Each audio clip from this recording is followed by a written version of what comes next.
families gather to visit their loved ones at the Rock Cemetery in Carnarvon Township, Berks County. Near Twin Valley High School, the small graveyard holds generations of some families. But these visits may now be illegal. It's just so sad. The Rock Church that dates back to the 1800s is no longer active, and the building along with the cemetery beside it was bought by Paul and Jean Dobbin in 2010. The families say the couple now won't let anyone else be buried here. That's the receipt for this grave plots here for my wife and I. Jerry Shepard is one of a group of people who say they own plots here and can't believe what's happening. I bought this in good faith. I feel bad that they don't honor it. This was going to be our final place together. You know, we're married 52 years. And as the no trespassing signs indicate, the owners also don't want people visiting the graves either. A lawsuit was filed this summer to keep everyone out.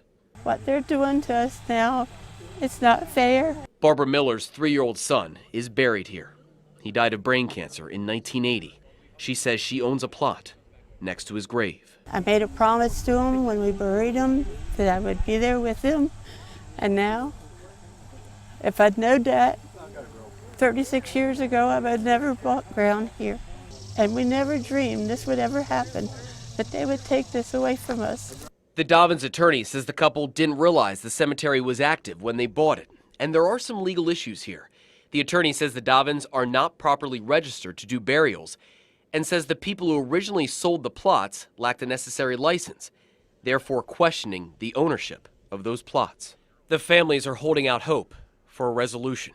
It's horrible that people would do that to people that bought that ground. I think that we have a right to be buried in the plots that we bought. Use those plots, let us visit the graves. We're not asking for more than that. That's all we want. When I talked to the Dobbins attorney, he also indicated he is willing to talk to the families, saying he'd be happy to discuss with the attorney for the families any potential resolution here. Also, State Representative Mark Gillen is trying to help the families. He's holding a hearing next month on a bill that he introduced that would allow families access to privately owned cemeteries. And one more note here, Brian. The lawsuit makes very clear, the attorney made very clear when I talked to him, that if people want to remove their loved one's remains, dig up the remains, they can do that to move them to another cemetery if they want to. It seems rather extreme. It seems a little harsh. Very interesting and sad situation. Keep us posted. All right, thanks, Brian. Thanks, Jerry.